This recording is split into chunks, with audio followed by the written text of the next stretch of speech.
Hello everyone, I'm Brian. Today I'm reacting to How Not to Go to the Three Lower Realms with subtitles from Tsem.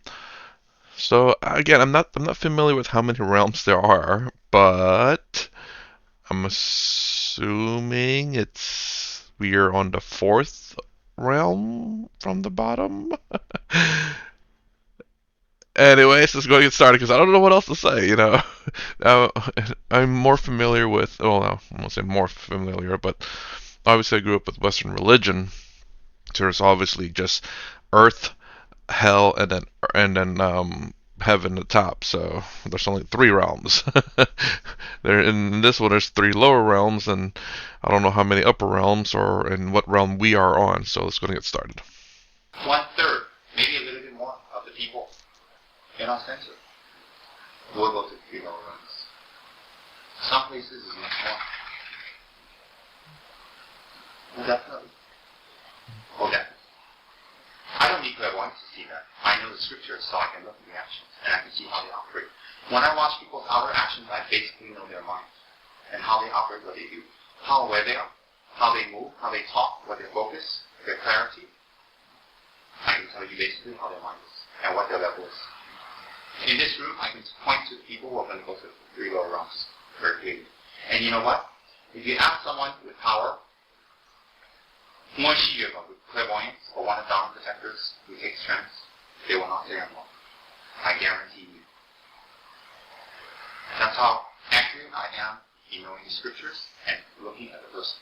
Just like someone who knows cars very well, when they go look at cars, they know which is right. They just open the hood and say, oh, yeah. Why is that? That's interesting. I mean, the only way I can understand this to work, like he's saying, he knows without a shadow of a doubt, so he can point at people and know where they're going. The only way to know something about something like this is to if you made predictions about people who have already died, and then able to know where they were reborn at. Assuming the animal kingdom is one of the lower realms, then I would assume he's able to see, say, an older person, and then when the older person passes away, then go. I don't know how many years it takes for them to be reborn into the animal realm, but then to go to the animal realm, like there's that person, and then being able to guarantee that. Or the only other way would be from if he's able to remember his many births previously, and then it's able, and then as he's born now, he goes, "Oh yeah, I see that cockroach right there. That used to be one of my disciples that I went to the three lower realms, kind of deal."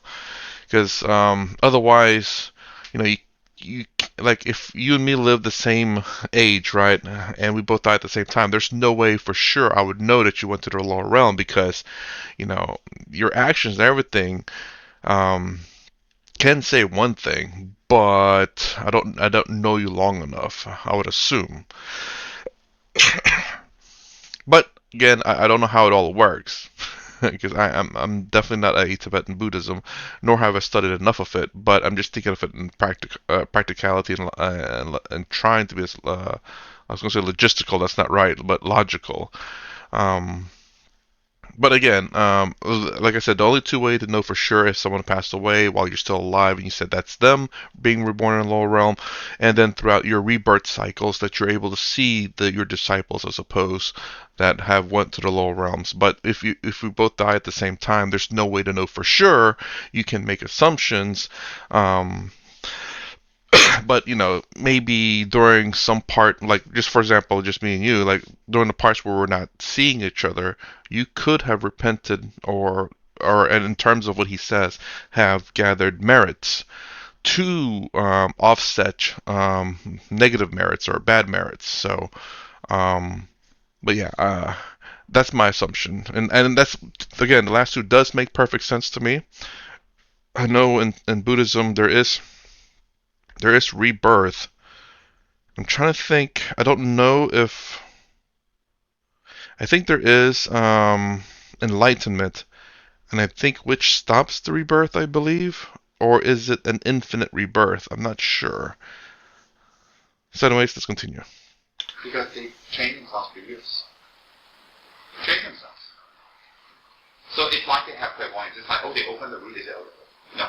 They come, they tell you like that, and you listen, go, wow, how'd you know that? How'd you know that? How'd you know that? Wow.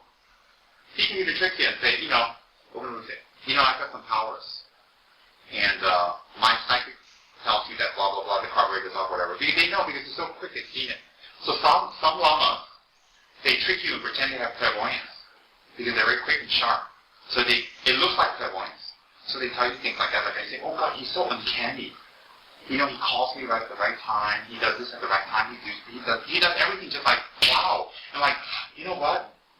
Maybe Tsem is actually Muho. Maybe he's tripping Zumba number 2. You think that. Maybe he's enlightened. Well, you know what? If you know the scriptures well, it's like the car salesman who look at an engine just like, it's like the lights. I can look at a person, hang around with them, talk to them for a little while. I know what's going to happen to them. Oh, I know. Do not think it's a joke when I tell you that 5 to 6 people in this room will go to 3 or less. Do not underestimate you. And the rest of you don't think, cool, because the rest of you may take rebirth in the human realm. Don't think it will be a pleasant rebirth. There will be very few of us in this group who actually take another rebirth in a pleasant place. I promise you. Very few. You can even take rebirth in horrible places on this planet. Horrible. You can enjoy yourselves now. You can be as nasty as you want, you can be as nice as you want, you can be as hypocritical as you want. You can keep fooling yourselves and fooling who you really are. Live it up for a little while. Be happy for a little while. Every single day you live will be one day closer to that next existence. Trust me, if in your previous lives you had seen this existence, you would have been scared. You would have been scared. Don't think what you have right now is fabulous. It's not. It's not fabulous. It's not the worst. It's not the worst. The good part about our existence is that our suffering is to the point where we can still rise above it a little bit for a short time to do Dharma work, the Dharma actions. So my point is this, don't sit there comfortable with your jewelry, in your house, in your rings, in your wife, in your husband. Don't. Time is of the essence for some of us. Time is of the essence. You may think, oh well, I'm young. You're young, but the people you love are not. Time is of the essence. Many of us will take negative rebirths. And you think, well, why like that? Then what are you doing, Rinchi? Well, this one is Rinchi before Yamataka teaching told us. He told us this. I give you Yamataka not because I expect you to be like, oh, he's very direct. I give you Yamataka because most of you will go to the hell realms. He said hell realms. But when you come out, you have to into Yamataka in your mind. So during the age of Maitreya, it will open. Imagine the age of Maitreya. You know how many aeons that away? The age of Maitreya will come up. Chiranti Vacha see you. When the great Maitreya appears, hopefully your karma will open his soul inside. He's on tape. He didn't give us initiation hoping we'll do something now because he looked at us. Oh no, don't shake your head. Shake it to yourself. Shake it to yourself.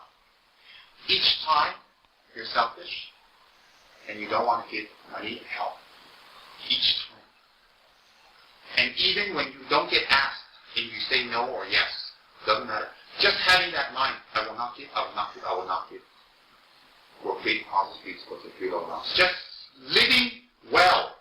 Even nobody asks you, can you give me some money? Can you give me some food? Can you give me a house? Can you give me this? Can you give me that? Can you give me... And you don't have to say no. No one asks you. But just living there and holding every day on an absolute level, it makes you closer to the Sahara. Oh, yes.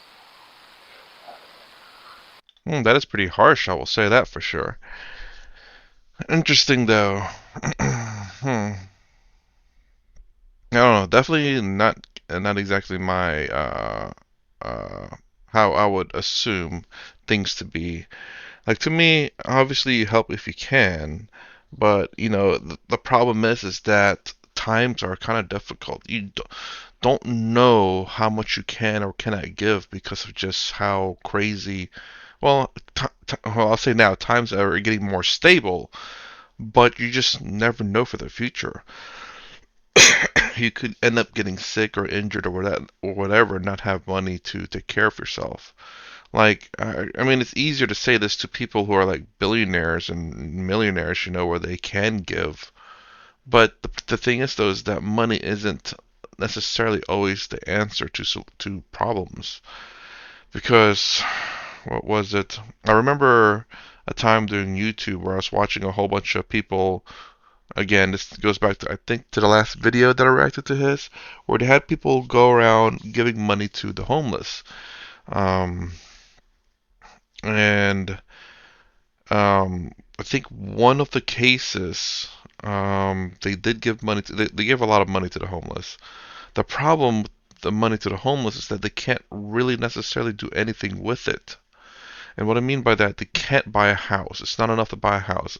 It's not enough to get an apartment or maybe stay in a hotel, but they would rather buy food or maybe something else to kind of cloud their judgment in a sense, or cloud their, how to say, distract their minds. And I think in one case, like I said, where someone did, in fact, took too much, went and bought just drugs, and ended up, well, no longer there, you could say. And again, I remember another one where they actually took a homeless person and gave them, and essentially gave him a place to stay for like a year or something like that, and he did much better off. So it's not necessarily like giving money to the homeless. I mean, that's great where they can afford food. Me personally, I don't like giving money, but I don't mind paying for food because at least I know it's going to that and they're getting something out of it. And as a matter of fact, I may even give more money because I'll probably pay for stuff your face as much as possible, and we'll take some to go. Kind of deal. Just eat, and then let's go, and then we'll take some to go, which would be a lot more than what I would just normally give. But yeah, but the problem is also at the same time you kind of got to worry because there are people out there who are mentally ill or mentally unstable, and then you try to help those, you could be, you know, get some kind of disease from them because of whatever they have, or maybe, and that's kind of the problem too. You just don't know. I do remember driving around some areas over here where you have this person just kind of in the middle of the road talking to himself, like going back and forth. It's sad. It genuinely is. But again, money isn't always the solution per se. It's just a different kind of money. Like again, housing is still technically money, but in a different way. And I think that does much more to improve their situations than, say, just giving it to them. It's all different. Donating to shelters and stuff that need it so that they can house more people or they can give them better, clothing, or keep people there hired so that they can maintain the facilities, something like that. Oh yes. So don't think you get off scot-free. And then if we think that we're holding tantric vows and we know how to do some rituals and we know how to do some pujas and we can do this and we can do that, if we think that we can do this and this and this and that and that. Yeah, you can do rituals, you can do pujas, you can translate, you can write, you can read, you can do dharma sales, you can do all these things. It's wonderful. But remember something. It's like throwing a glass of water at the absolute. Let me give you another example. Our previous lives and the karma we have accumulated is like the Pacific Ocean. From California all the way to China. From the north, all the way from the North Arctic to the South Arctic, Antarctica. That huge body of water, and in the center of this water is so deep and so much that people have not penetrated the depths yet because the pressure is too much and it's very dark and deep. That kind of karma, and that's just very basic, okay? Is what we've accumulated from the karma previous lives. And I'll tell you why. How you can check is you check your money. How often does it abide in self-cherishing on a very absolute level and on a fundamental level on negative thoughts? They're wrong, I'm right. You check. So if your thoughts are more towards the negative, you're more selfish, you're more greedy, you're calculative, you're angersome, and you can't control your negative body, speech, and mind. You can't control. That proves to you that your ocean maybe is double or triple. And then you do a little bit of sadhana, just a little bit of sadhana, a little bit of writing for Rinpoche, a little bit. And even that little bit took so much coaxing. And your little bit of prayers, and your little bit of cheap retreats, and your little bit of cheap mantras, and then once a year maybe you do sadhana because your guru was nice to you and you decided to do it. That is just one little cup of merit. Then you pour into the black ocean. How do you expect it to become white in there? Jeez, it seems very doom and gloom right here, from coming from Tsem here.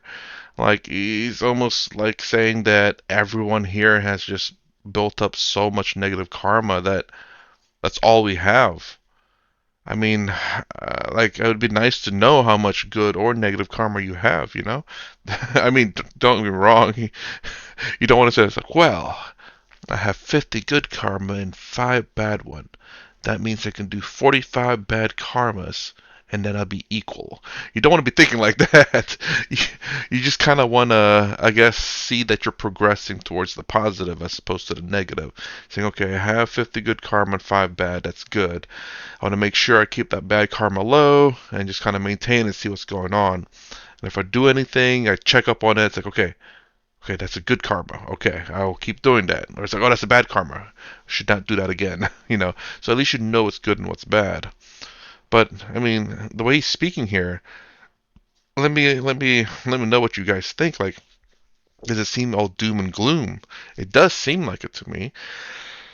It's almost seeming like he's just saying that everyone here has a massive amount of negative karma. I mean, what about the people who have massive amount of good karma? He's not even saying the opposite.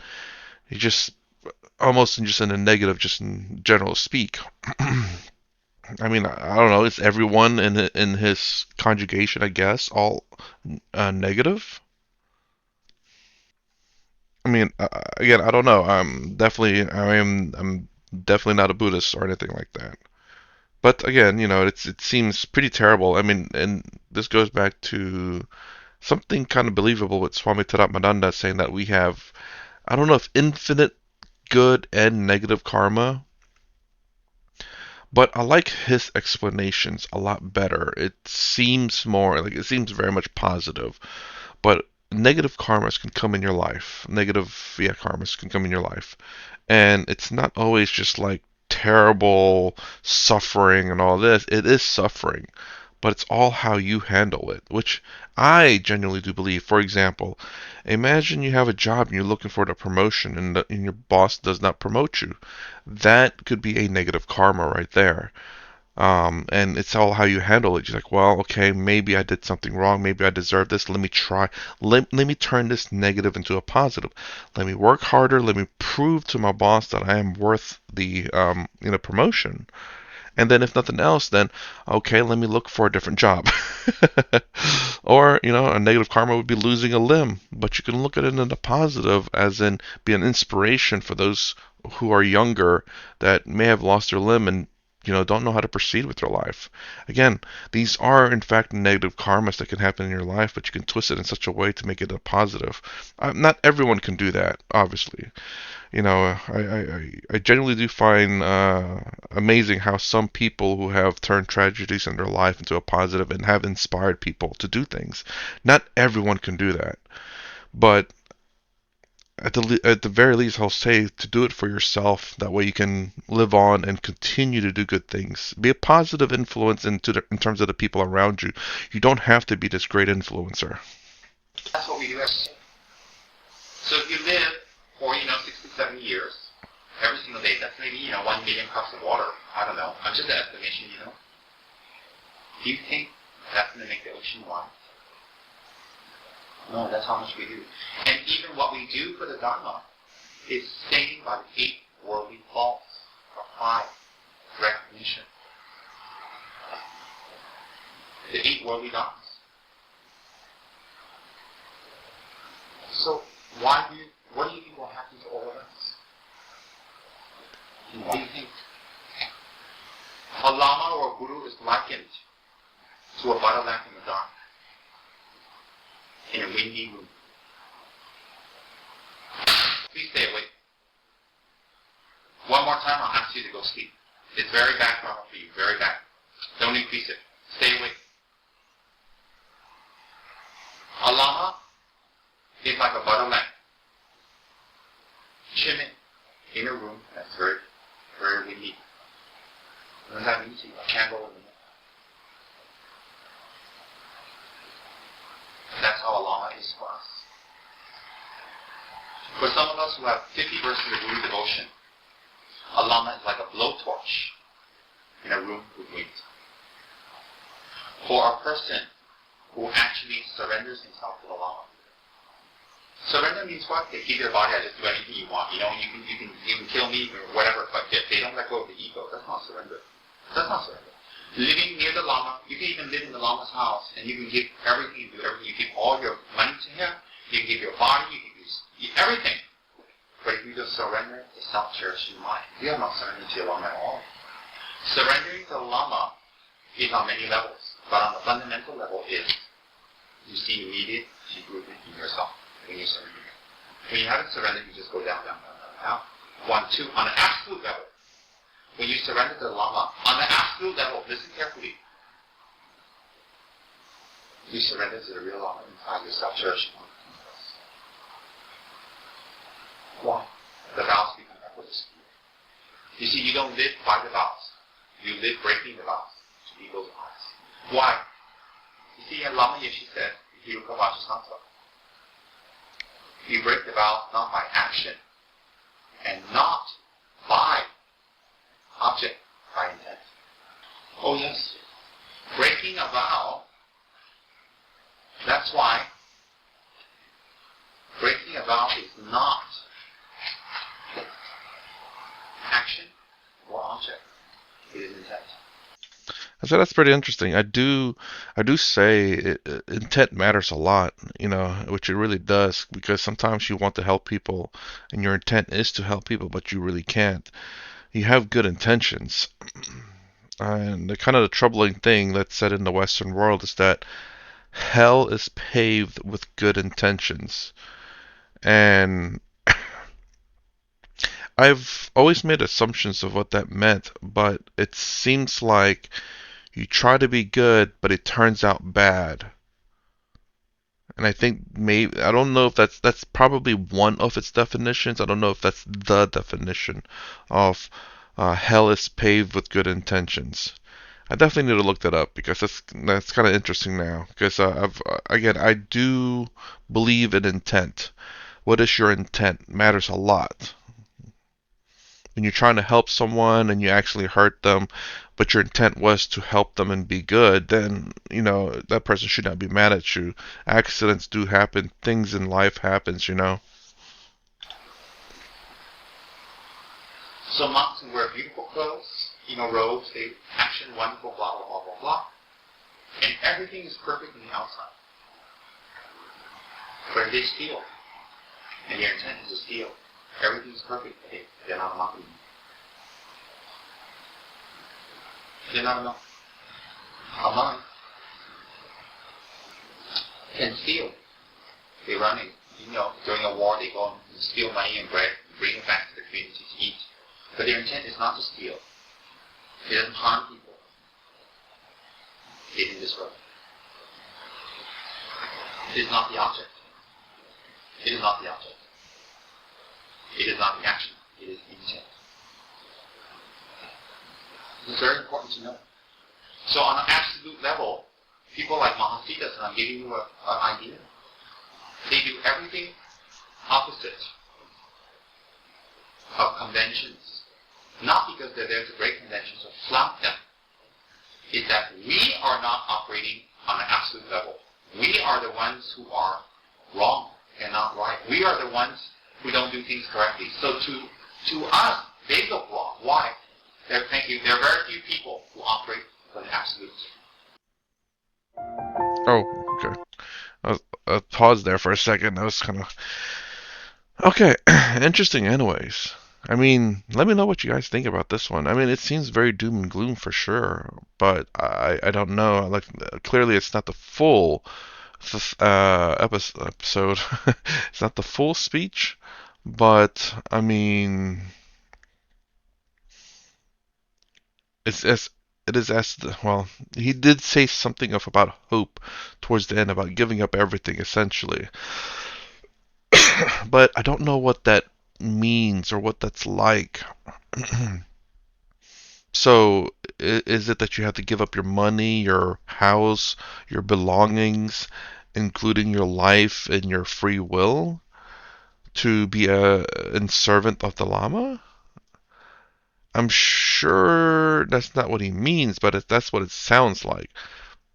Because again, giving up your free will would mean to give up your life as well. So, and that's what he was kind of saying. Let me see if I can remember that spot.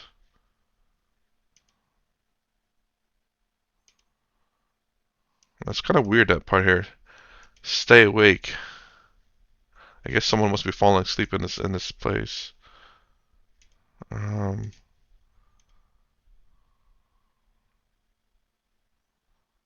Surrender means what? Surrender means what? They keep your body, I just do anything you want. You can kill me or whatever, but if they don't let go of the ego, that's not surrender. That's not surrender. Living near the Lama, you can even live in the Lama's house, and you can give everything, you do everything. You give all your money to him, you can give your body, you can give everything. But if you don't surrender the self-cherishing mind, you have not surrendered to your Lama at all. So can you say keep everything but surrender to self-cherishing mind? Is it possible to do the exact opposite of everything he says here? To not give up your life, to keep all your money, to keep all your belongings, but to just surrender to self-cherishing mind? Is that plausible? Or is the first thing and the second thing has to happen? Meaning that you give up your belongings, including your life, and then to, because that perhaps that is the first step into giving up the self-cherishing mind. I don't know. I'm not sure about the steps. Let me know in the comments below. So anyways, that's my reaction to how not to go through the 3 lower realms. If you like my content, please consider subscribing, thumbs up, the sign down below. Thanks for watching. I'll see you in the next vid.